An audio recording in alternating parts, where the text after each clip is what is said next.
Alright students, Coulomb's law पे based कुछ conceptual problems, actually practice problems. इन्हें numericals कहा जाता है, बट एक्चुअल में इनमें ज़्यादा कैलकुलेशंस होती नहीं हैं।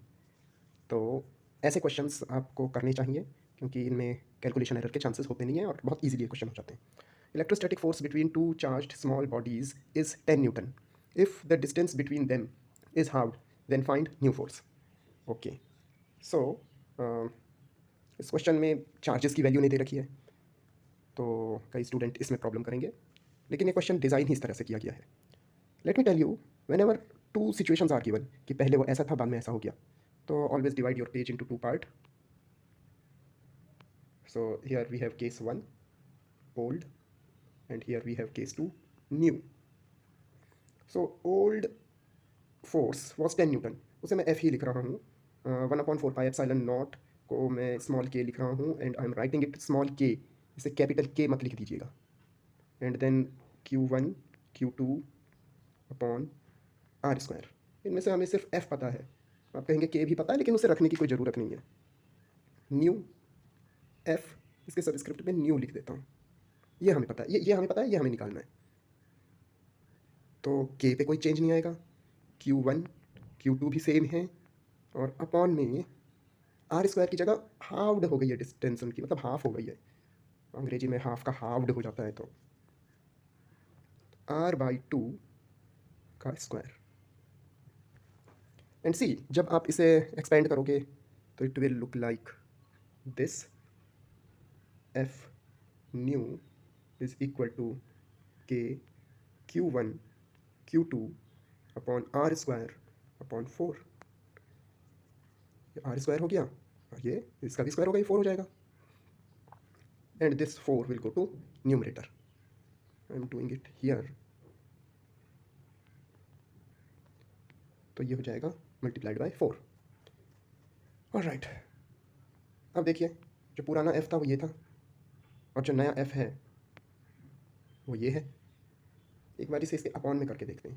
ये पुराना F था, K Q1 Q2 upon R square. ये तो कैंसिल हो जाएगा, only 4 will remain there.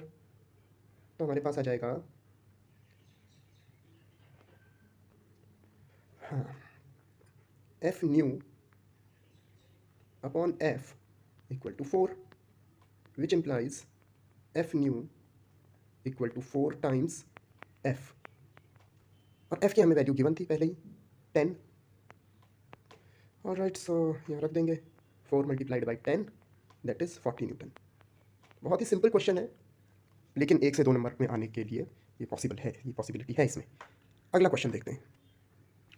Next question, electrostatic force between two charge small bodies is 10 newton if charges of both the bodies is reduce to half. ये नहीं बताया कि process क्या है, किस तरीके से हमने उसे हाफ कर दिया, लेकिन समहाउ अगर उनका जो चार्ज है वो हाफ हो गया, then find new force. Okay, पहले थोड़ा सा इस पर डिस्कस कर लेते हैं कि क्या हम किसी ऑब्जेक्ट का, किसी बॉडी जो कि चार्ज है, उसका चार्ज कम कर सकते हैं. तो येस, ऑफ कोर्स. और वो कैसे कर सकते हैं? एक तो हम कोई अनचार्ज बॉडी उसके कांटेक्ट में ला सकते हैं, और यहाँ एग्जैक्टली हाफ कह रखा है, तो अगर हम उसी साइज़ और उसी नेचर का object, if it is conducting, ये यहाँ मेंशन नहीं है, तो अगर उसके सामने लेके आए तो चार्ज उस पर इक्वली ट्रांसफ़र हो जाएगा. वेल, तो मान लेते हैं कि हमने किसी तरीके से चार्जेस को हाफ कर दिया. नाउ सेम प्रोसेस जैसे हमने पहले किया था, कि पहले F old, I am writing it F, तो that will be K Q1 Q2 upon R square.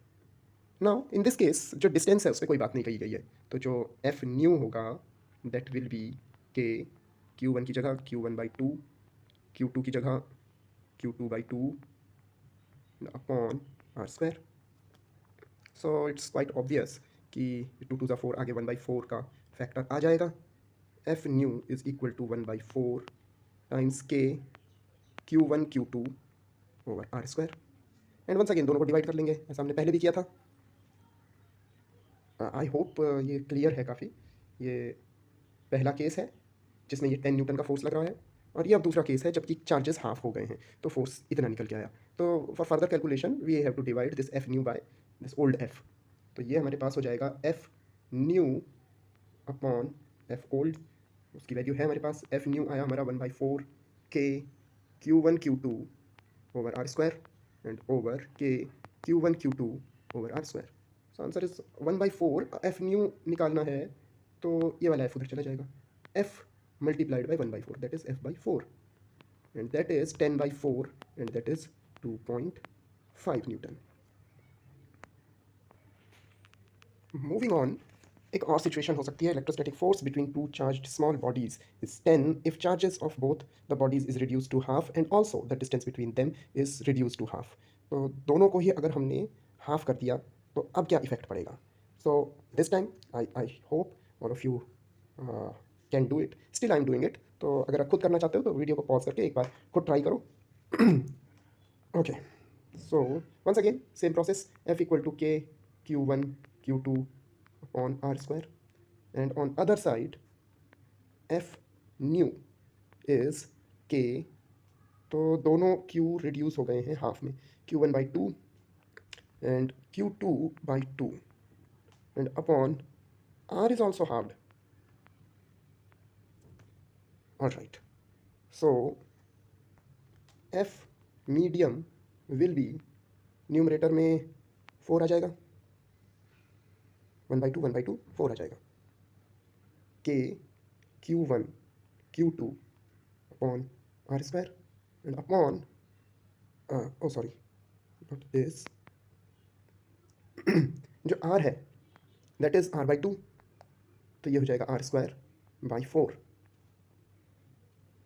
This will go to numerator, तो ये हो जाएगा 1/4 multiplied by 4 k q1 q2 by r², it will get cancelled and it is same, k q1 q2 upon r², and in this case if we divide both f, oh sorry medium नहीं new लिखना था, ये medium वाला कुछ और question आएगा, new है। So as usual if we divide both of them, f new upon f old, then both are same. This is now k q1 q2 upon r square, f is also k q1 q2 upon r square, so it will be 1. So f new will not change, it will remain f, we have cross multiplied it, that is 10 Newton. Alright, so यहाँ पे थोड़ा सा recall कर लेते हैं जो हमने Coulomb's law में पढ़ा था, force when there is vacuum, actual में वैक्यूम या एयर तो उसे फ्री स्पेस मान के वैक्यूम ही मान लिया जाता है, then formula is 1/4 pi epsilon naught q1 q2 upon r², और अगर चार्जेस के बीच में मीडियम है तो ये 1/4 पाई एप्सिलॉन हो जाता है q1 q2 अपॉन r²। अभी ये हम कोई क्वेश्चन नहीं कर रहे हैं, लेकिन अगर हम इन दोनों को डिवाइड करें तो यू विल सी, मैं यहीं पे इसे डिवाइड की फॉर्म में कन्वर्ट कर देता हूँ। Okay, so everything else will get cancelled except 1/epsilon naught in the numerator and 1/epsilon in the denominator. So simple mathematics, it will be epsilon by epsilon naught. The bottom line is कि अगर दो charges के बीच में vacuum में force या free space में force और medium में फोर्स का रेशियो निकाला जाए तो वो आता है एप्सिलॉन अपॉन एप्सिलॉन नॉट। इसको हम रिलेटिव परमिटिविटी भी कहते हैं और इसी को हम डाइलेक्ट्रिक कांस्टेंट भी कहते हैं। दो नाम है, एक ही डेफिनेशन है, एक ही फॉर्मूला है। तो ये हमारे किस काम का, तो जो मैं अब अगला क्वेश्चन दे रहा हूँ वो इसी काम का है, ऐसा क्वेश्चन भी आ सकता है। So moving on. अच्छा एक चीज़ और बता दूँ कि रिलेटिव परमिटिविटी या डाइलेक्ट्रिक कांस्टेंट की कोई यूनिट नहीं होती। तो और एक और चीज़ थोड़ा नोटिस करो, एफ इन वैक्यूम है यहाँ, तो परमिटिविटी ऑफ मीडियम है यहाँ, ये उल्टा चलते हैं। तो अगर एप्सिलॉन आर या मतलब डाइलेक्ट्रिक रिलेटिव परमिटिविटी या डाइलेक्ट्रिक कांस्टेंट निकालना है और अगर आपको फोर्सेस दे रखे हैं वैक्यूम में और मीडियम में, तब तो force in vacuum upon force in medium, लेकिन अगर परमिटिविटी दे रखी है तो permittivity of medium upon permittivity of vacuum. Alright, this question, electrostatic force between two charged small bodies is 10 Newton when there is no medium is in between them. Find electrostatic force when a medium of k equal to 5 is placed between them. ये भी आ सकता था कि medium of epsilon R यानी कि relative permittivity equal to 5 is place between them. तो बहुत ही straight forward question हो गया। इनफैक्ट इसमें तो ज़्यादा कुछ सोचने की ज़रूरत नहीं है, आप डायरेक्ट ऐसा कर सकते हो, F in vacuum upon F in medium is equal to K, direct इस फॉर्मूले में वैल्यू पुट कर सकते हो। और फिर आप रिमेंबर वन थिंग, जब उनके बीच में वैक्यूम है तो 10 न्यूटन है, यानी कि एफ वी की वैल्यू आपको 10 रखनी है और के की वैल्यू आपको 5 रखनी है। तो मैं यहाँ थोड़ा सा स्क्रीन का एडवांटेज ले लेता हूँ और डायरेक्टली यहाँ पुट कर देता हूँ, यहाँ 10 और यहाँ 5। Now so simple, you can find F M, F in medium, and remember ये पहले इधर जाके इसके पास जाके 5 FM हुआ होगा, लिख देता हूँ। ये ऐसे नहीं है, ये न्यूमरेटर में नहीं आया, ये इधर चला गया है, तो it has multiplied by 5 FM equal to 10, so FM equal to 10/5 हो जाएगा, that is 2 newton. So now try this question. Electrostatic force between two charged small bodies is 10 Newton when there is no medium is in between them. Find electrostatic force when a medium of K equal to 5 is placed between them. Charges reduced to 1/4 and dielectric is doubled. See, इस question में V/FM equal to K वाला formula नहीं लगेगा, इसमें F new और F old ही लगेगा। तो F new, इसकी एक हिंट दे देता हूँ।